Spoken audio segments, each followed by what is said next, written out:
So what are the factors determining the price elasticity of demand? One by one we can see.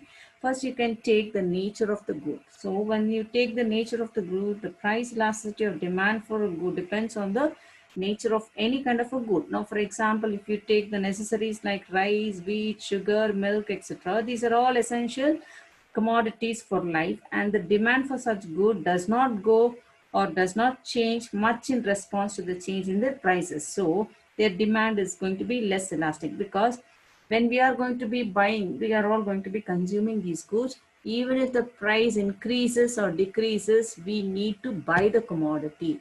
We are not going to be stop consuming any of these commodity which are essential.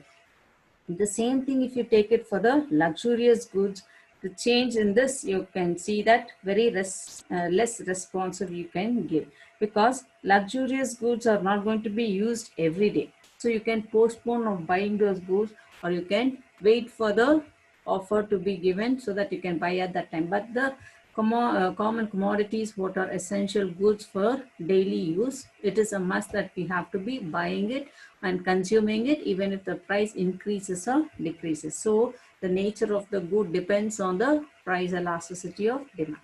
Second, you can see the availability of substitutes. So what are these substitute goods? A substitute good is a good used instead of another good, which gives the same level of satisfaction. So when you have a substitute good, you always see if it is within your price, you prefer to go for a substitute good. When there is price increase in the commodity what you are going to be consuming, and if you see that it is not going to be in your budget, you opt to buy the substitute good. So here you can see the demand tends to become elastic if there is availability of close substitutes. So because the people compare the price of the substitute goods, and cheaper goods are going to be purchased. This is going to be the nature of all human beings. We always have an attitude of comparing the commodities with others, and which is within your budget, you prefer to buy that commodity. So for example, you can take food items like your soap, food items, you can, certain food items you can take. Then you can take a soap example, toothbrush, toothpaste, matchbox, etc. So these are all certain commodities which you can use it for a substitute good, because all are going to be doing the same work. So when you are going to be getting it within your limit or within your income, you prefer to buy that, because it's going to be giving you the same level of satisfaction, etc. So now you can see if a good has no substitute, the demand becomes elastic. For example, onion and salt. So without this, when this has no substitute, whereas for the other commodities, you're going to be having lots of substitute goods. But for onion, you have to use only onion, and salt cannot be replaced with any other commodity. So these becomes very elastic, or becomes inelastic when it is going to be coming in the price elasticity of demand. Certain goods cannot be becoming the price elasticity. So next you can see income of the consumer. That is also going to be one of the aspects. So for the people with less income, their demand will be more elastic. On the other hand, for the rich people, their demand will be inelastic, because they are ready to buy any commodities. Now, when the consumer is not having any kind of an income, or he is having less income, his wants will also be limited. He cannot afford to buy all the commodities, so then he goes for a substitute. But whereas when you compare this with the rich people, they are not going to be having any kind of a defect, or they are not going to be facing any kind of a problem. They are ready to buy at any cost what the price is to be sold. So for them, it is going to be inelastic. They are ready to buy the commodities. But when compared to the poor, it is very difficult, and it is going to be very elastic for them to consume that commodity. So next you can take the uh, D point. You can see the habit. So what is that habit is, when people are going to be habituated to use of a good, they cannot take care about the change in the price. In such cases, demand is going to be less elastic. Why? Because when we adopt ourselves to one commodity, we are habituated to purchase only one commodity, or use or consume only one commodity, that brand or a variety. We never forego, or we cannot compromise it with any other thing. Even if the price increases, we prefer to buy only that, because we are habituated to buy the same commodity. We never bother about the price, whether it increases or decreases. So this is also going to be one of the reasons for you to have your price elasticity of demand. So when you're habituated, you prefer only that commodity. You cannot compromise with the substitute good or for another good. So this becomes less elastic. This is also going to be one of the reasons. So next you can see the price of the good. So what is the price of the good? You can see very high price goods or very low price goods have less elastic of demand. Minor change in the price of these goods will not affect their demand. So next, if you take the variety of goods or the price of the good, sorry, price of the good. Now, when the price of a good is too less, we always have a doubt, why are they selling it for so less amount of money? Should we buy? Is the commodity going to be having some whether is we are not guaranteed with the product, or if it is too costly, we tend to buy. We don't have enough of money. Should we buy that?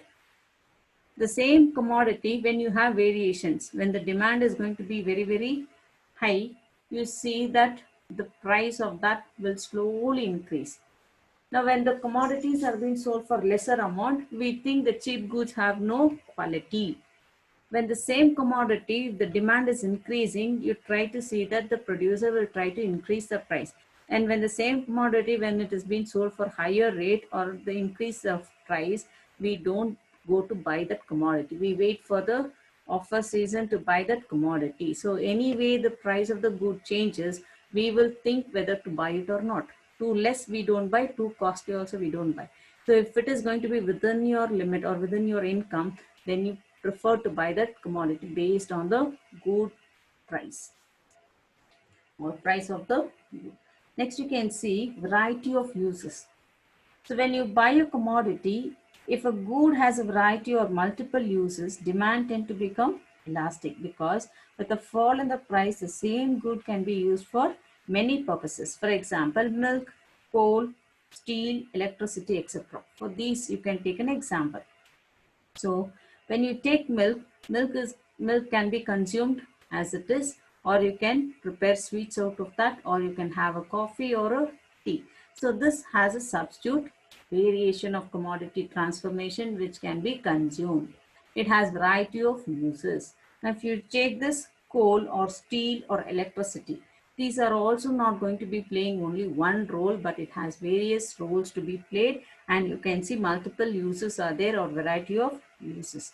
So next you can see if a good has only one use, its demand becomes inelastic because people have to buy it for a specific purpose, whatever may be the price. For example, fertilizers, seeds, eatables, etc. So variety of uses when you're having, you trend to buy that commodity. So when you are seeing a commodity is being used for only one purpose, you will think whether to buy it or not. For example, some of the commodities what we purchase has only one use. So, for example, the fertilizers, it has only one purpose, to spray it for the agricultural plants. Seeds are also going to be having only one use. Eatables, what we are going to be having. So it has no variety of uses, but only one use. So at this time, you can see it becomes very, very inelastic for us to purchase that commodity. So there also you can see the price elasticity of demand has changes. Next, you can see deferred consumption. If there is a possibility of postponing the use of a particular good, the demand for a good will be elastic. For example, buying a car, TV set, bike, etc. Usually, people buy these goods when they are cheaper. On the other hand, if it is not possible to postpone consumption of a particular good, demand will be inelastic. For example, medicine, necessary goods, etc.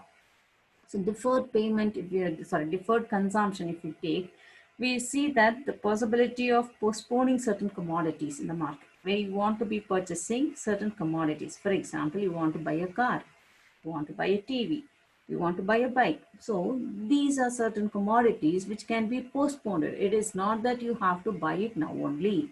You can wait for the off season, and you can see that during festival seasons, these commodities rate is going to be going down. At that time, what you can do is you can buy the commodity. Suppose you are not having income, at that time you can postpone to buy this commodity next year or whenever you are having enough of money.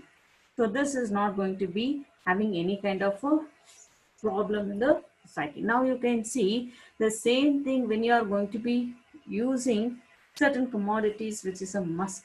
For example, medicine and necessary goods. So these goods cannot be postponed. So you are a sick patient and you have to consume the medicines in time. Can you postpone it? I don't want to have the medicine today. I can take it tomorrow or day after. You cannot do it. So we have to see that certain commodities has to be consumed when it is required. For example, the medicines and the necessary goods, what we have to be consuming. So this is going to be a deferred consumption where it is determining the price elasticity of demand. And lastly, we can see that market awareness. So what is this market awareness is when the commodities which are being sold in the market, we have to know the knowledge of the market, at what price a commodity are being sold and how the purchasing power is run in the market. So only then we can go and purchase the commodity. Without the knowledge of the market, the consumer cannot fix a price and sell on their own. For example, you can take a person selling and coming vegetables or fruits or whatever kind of a commodity from the rural area to the urban areas. He is not aware of the market price, for example. So when he is going to be selling and you will not buy it for the same amount what the person is selling for, you will try to say that you have to give it beyond less than the amount what the person is going to be selling, because you have to know the knowledge of the market at what price it is being sold. So without knowing at least 10 rupees less than the market price or 5 rupees less than the market price, if you sell, you will also buy, the consumer will also be satisfied, the producer will also be satisfied. Whereas without knowing the market price, if you sell, you are not ready to buy, nor they are going to be selling the commodity. So you should have the market knowledge of the commodity which is to be sold in the market. So if the consumer are aware about the market, their demand would be elastic, because before buying any good, they make a detailed inquiry about it. They are satisfied, they will buy it. Otherwise, not. If the consumer are ignorant, their demand would be inelastic because they will not have the knowledge about the prices in the market. So there are various other reasons also for you not to have this commodity to be sold in the market.